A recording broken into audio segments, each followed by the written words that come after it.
No one's going, woohoo, interest, insurance. I love that. They're going to look at what's the day to day. And maybe yours is an organization where everybody's incredibly collaborative. They work hard together. They're really interested in being cross-functional teams, that they learn from each other, right? Because that's the kind of the fun part of standing next to someone who's really good at what they do, despite the fact that that's not what you do. And you kind of stand together and you kind of, oh, we're teaching each other what's going on. And you're really starting to cross-pollinate information. Okay, let's talk about that. Tell the story of last time you cross-pollinated information, where you were standing next to someone who knew so much about something you know so little about, which, by the way, is an emotional moment. You have that fear-based response where you're like, oh gosh, I'm standing next to someone who knows a lot about their thing that I know nothing about.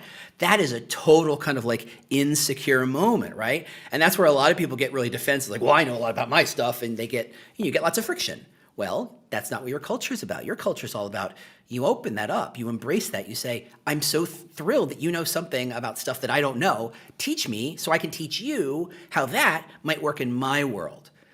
Tell that story. Just ask around. When's the last time you saw that story? When's the last time you felt that story? And what's really interesting is that if you're talking about something that's true, you don't have to manufacture these stories. You just have to go uncover them, pick up the rocks and find all the stories. Right? I tend to ask questions when I'm doing remote interviews, for videos. I ask questions like, what's surprising about this company? What surprised you specifically when you got here? That uncovers a whole bunch of stuff that you should be talking about, because it clearly stuck in their mind what was surprising, and it's clearly something that wasn't communicated to them very well at the beginning. So you're killing two birds with one stone here by saying something interesting, saying something true, but also something that candidates really wanted to hear anyway. So there's all sorts of kind of tricks to unpacking and finding that information, but it starts by saying, look, we're not here to paint over the Mona Lisa here. We're not trying to say, let's make a clean sheet of paper and produce something perfect. It's about understanding who you are, what you're all about, what you actually offer people.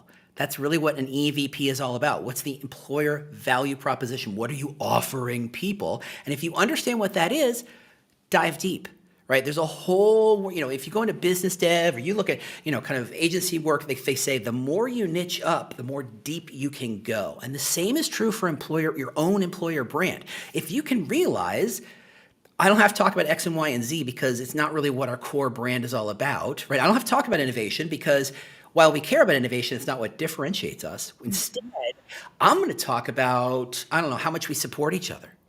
Okay, what does that look like? Now, I'm working with a company, or I did work with a company who they talked about, they said, oh yeah, we really support each other. We really care about each other. And I'm like, oh, everybody says that. I'm like, oh, this is going to be trouble. And they say, yeah, last time I was sick, they sent food to my house. I was like, That's a story. Exactly. All you got to do is put your ears on and kind of let the thing that's weird, that strikes you, and go after that as hard as you can. That's kind of the secret to telling good stories, is to finding those good stories.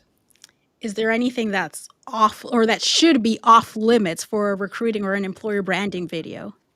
No. In fact, I would say, a lot of comms teams, I'm going to paint with another broad brush. I'm a whole painter back here. I got a whole tool chest over here.